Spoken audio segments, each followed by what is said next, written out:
सिर्फ 2 हिंट और पूरी पजल सॉल्व। देखते हैं आज तुम कितने अच्छे मैथ के डिटेक्टिव हो। So good morning everyone, this is JP sir. यार हम करने वाले हैं आज 16वां क्वेश्चन। क्या है पढ़ें सर, एक बार ही पढ़ लें, ठीक है।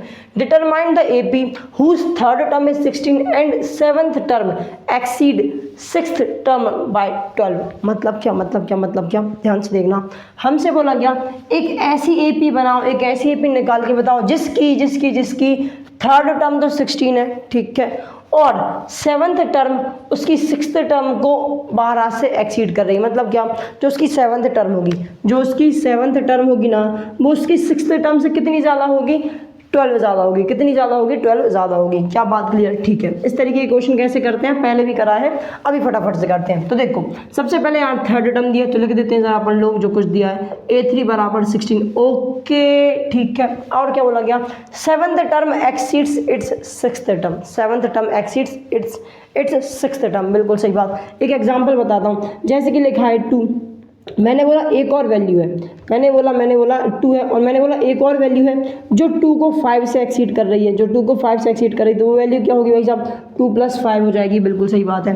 एक वैल्यू है 10, एक और वैल्यू है जो कि 10 को एक्सीड कर रही है, किससे, 7 से एक्सीड कर रही है। तो मैं क्या बोलूँगा भाई साहब, क्या मैं बोलूँगा, 10 + 7, वो वैल्यू क्या होगी, 10 + 7 होगी। इसी तरीके से अगर कोई वैल्यू x है और एक और वैल्यू है जो x को 12 से एक्सीड कर रही है, तो मैं बोल सकता हूँ x + 12। अरे हाँ ना बोल यार। अब ज़रा इसी तरीके से सोचना शुरू करना कि भाई साहब एक सेवन्थ टर्म है, क्या है, A7 है, ठीक है, एक सेवन्थ टर्म है और एक सिक्स्थ टर्म है। सेवन्थ टर्म सिक्स्थ टर्म को कितने से एक्सीड कर रही है, 12 से एक्सीड कर रही है। सेवन्थ जो टर्म है वो सिक्स्थ टर्म को 12 से एक्सीड कर रही है। तो अगर सिक्स्थ टर्म को सेवन्थ टर्म के बराबर आना है तो सिक्स्थ टर्म में 12 प्लस कर दो, सिक्स्थ टर्म में 12 प्लस कर दो, तो सेवन्थ टर्म के बराबर आ जाएगा। अरे हाँ ना बोल यार।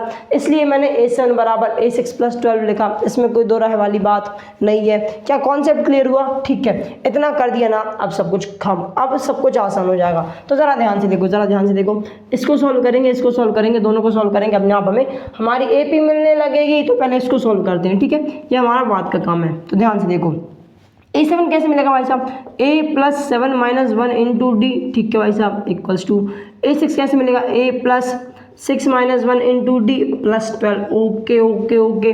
A प्लस का है, इक्वल्स टू के साथ एक और A है वो प्लस का है, यहाँ पे आएगा तो माइनस का हो जाएगा, मतलब ये एक दूसरे को मार देंगे, ठीक है। 7 - 1 कितना होता है, 6 × D 6D बराबर 6 - 1 कितना होता है, 5 × D बराबर 5D, प्लस का 12 है, जो 5 का D है इक्वल्स टू के साथ आएगा, माइनस का हो जाएगा। सो 6D - 5D बराबर 12, 6 में से 5 जाएगा, बचेगा सिर्फ D बराबर 12। मतलब जो कॉमन डिफरेंस है वो कितने का है, अभी 12 का है।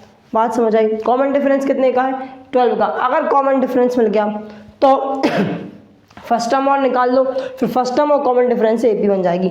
अब ये कैसे निकलेगा, अगर कॉमन डिफरेंस मिल गया है तो क्या करेंगे, पहली इक्वेशन रख दो, जो 12D की वैल्यू है इसको पहली इक्वेशन रख दो, अपने आप काम हो जाएगा। तो ध्यान से देखो, A3 क्या है भाई साहब, A3 16 है। एक मिनट, हर जगह D है, सेम क्यों ले रहा हूँ, क्योंकि एक ही AP है, तो उसका जो कॉमन डिफरेंस है वो सेम ही रहेगा, चाहे मैं इन इक्वेशन में लूँ या कहीं भी लूँ। क्या बात क्लियर। A3 बराबर 16 है, कैसे मिलता है, A + 3 - अबे सर जी क्या कर रहे हो, अच्छे से करो। A + 3 - 1 × D बराबर 16, ठीक है। जो D की वैल्यू है वो उसको यहाँ पे रखो। सो A + 3 - 1 कितना होता है, 2 × D की वैल्यू कितनी है, 12 बराबर का 16। अच्छा हाँ जी, सो A + 2 × 12 कितना होता है, 24 बराबर 16, okay. So A + 2 × 4 24 equal to किससे आएगा, माइनस का हो जाएगा, किसका यार, माइनस का हो जाएगा। सो A बराबर 16 - 24 होगा। सो A बराबर 16 में से 24 जाएगा, बचेगा 8, वो भी माइनस का, किसका यार, माइनस का।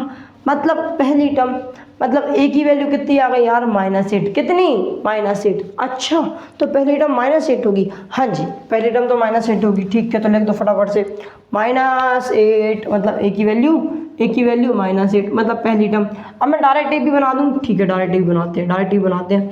अगर पहली टर्म -8 होगी, ठीक है, दूसरी टर्म क्या होगी, -8 में 12 प्लस कर दो। भाई साहब फर्स्ट टर्म में कॉमन डिफरेंस प्लस करोगे सेकंड टर्म मिल जाएगी, बिल्कुल सही बात। a2 कैसे मिलेगी, a प्लस डी करके, a की वैल्यू -8, d की वैल्यू कितनी 12 प्लस 12 में से -8 करोगे तो कितना मिलेगा 4, मतलब जो सेकंड टर्म है वो कितनी हो जाएगी 4।